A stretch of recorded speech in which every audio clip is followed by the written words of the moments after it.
Você sabe por que hoje é feriado no Ceará? A data magna ocorreu em 25 de março de 1884, dia que representa a liberdade dos negros escravizados no Ceará. 4 anos antes do Brasil,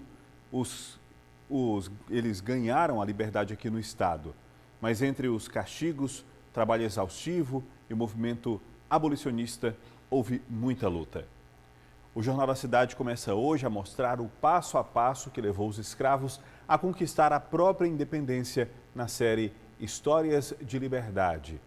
Para que a história por trás desse movimento não seja esquecida, as comunidades quilombolas resistem para que a trajetória dos ancestrais continue viva.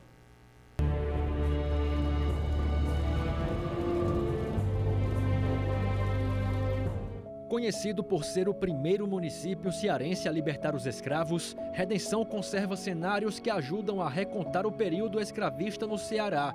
Estamos no Museu Senzala Negro Liberto. O casarão e todo o conjunto arquitetônico colonial está preservado. Por aqui é possível sentir a atmosfera em que viveram os escravos na então Vila do Acarape. Na segunda metade do século XIX, o museu antes funcionava como uma fazenda, com a finalidade de fabricação de cachaça, através do engenho onde estamos agora. O Jonas é guia de turismo aqui do museu e vai nos explicar um pouco como era o processo, Jonas, de fabricação dessa cachaça que utilizava mão de obra escrava. Na época, os escravizados, para moer a cana-de-açúcar, eles utilizavam essas 3 pedras, chamadas pedras mor, que vem de moer, onde essas pedras eram montadas uma sobre a outra, e colocava a cana no meio delas, fazendo um processo de prensa, que era como eles utilizavam para extrair, né, o caldo da cana, como mostra a imagem. Essas pedras são da época em que os escravos atuavam nessa fabricação. Isso mesmo. Nossa visita continua em direção à Senzala, no subsolo do casarão. Neste lugar, o descanso dos escravizados acontecia em condições insalubres. No chão, em cômodos úmidos e com morcegos. Aqueles que ousavam contrariar os senhores, restavam os castigos. E em cada canto da senzala tem punições diferentes. Temos os troncos, onde eram chicoteados, temos solitária, para caso alguém tentasse fugir. Temos esse atrás de mim aqui, chamado cela de castigo, onde eles eram presos com um instrumento viramundo. Esse instrumento escravo era preso meio que de cócoras. Onde nesse viramundo ele ia girando até o final do corredor, passando a noite toda lá, só sendo solto na manhã seguinte para voltar ao trabalho. Agora nós estamos na Casa Grande. Aqui ficam vários cômodos onde moravam os primeiros proprietários da fazenda. No caso, os portugueses, não é isso, Jonas? É isso. A Casa Grande e a senzala é desde 1750. E os portugueses, na época que começaram com a produção da cachaça, começaram com a escravidão aqui na fazenda, só que quando houve a libertação dos escravizados, ele vende a fazenda para Juvenal de Carvalho, sendo o segundo dono aqui, já depois, né, da libertação dos escravizados. Só que Juvenal de Carvalho, em 1930, vende toda a fazenda para Gaudioso Bezerra Lima, que desse Gaudioso essa fazenda não foi mais vendida, ficando de geração em geração. Bom, mas a gente percebe também que aqui na Casa Grande existem alguns resquícios ainda daquela época da escravidão que permanecem até hoje. Por exemplo, essas fendas que se encontram no piso, quais eram os objetivos? O objetivo era para observar o comportamento dos escravizados aqui na parte de baixo, né, na senzala, com exceção da cozinha. Com a seca de 1877, senhores de engenho sofriam os efeitos da crise financeira com a devastação de plantações. Movimentos abolicionistas ofereceram ajuda financeira aos donos de escravos em troca para libertá-los.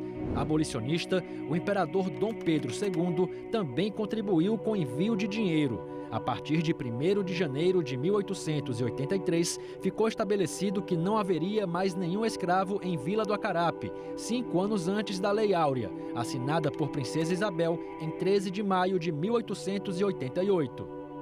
Uma vez em liberdade, escravos se organizaram para formar comunidades, onde desenvolveram meios que garantissem a sobrevivência e a reprodução de crenças e costumes do continente africano. Tratam-se dos quilombos. No Ceará, são 70 comunidades em 19 municípios, lugares de ancestralidade e também de resistência. Valdiglécia é filha do quilombo Alto Alegre, em Horizonte, na Grande Fortaleza. Ela é descendente do escravo negro Cazuza, que fundou a comunidade.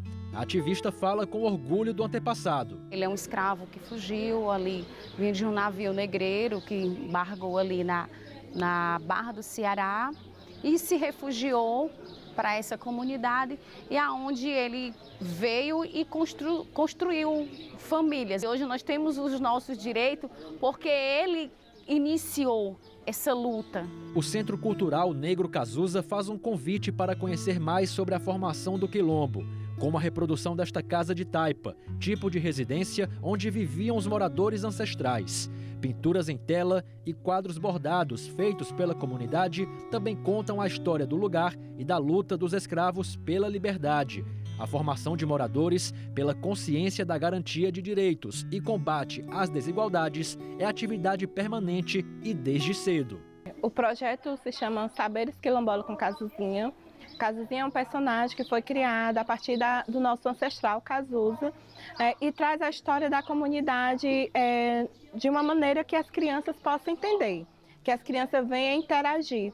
E é um projeto que conta muito com a presença também dos nossos mais velhos, né? Então eu chamo aqui, convido os mais velhos para vir conversar com as crianças, onde eles compartilham as brincadeiras, né? Como eram os estudos antigamente. Os nossos ancestrais, nossos avós, ele conta que o Cazuza era um homem festeiro, sabe? Aqui tinha um certo canto, por isso que tem o nome de Alto Alegre, era um canto onde eles faziam aquelas festas, batendo no tambor, no triângulo. Então ele sempre foi muito de movimento, com o seu povo. Então hoje nós somos muito assim, a gente aprendeu, trouxe isso do Cazuza conosco até hoje. Apesar de não ser a totalidade, Alto Alegre tem 2.226 moradores autodeclarados quilombolas, segundo o IBGE. Gente que reafirma sua identidade e se orgulha das suas raízes, mesmo que carregados de dores e injustiças. Ao mesmo tempo, símbolos de resistência e de liberdade.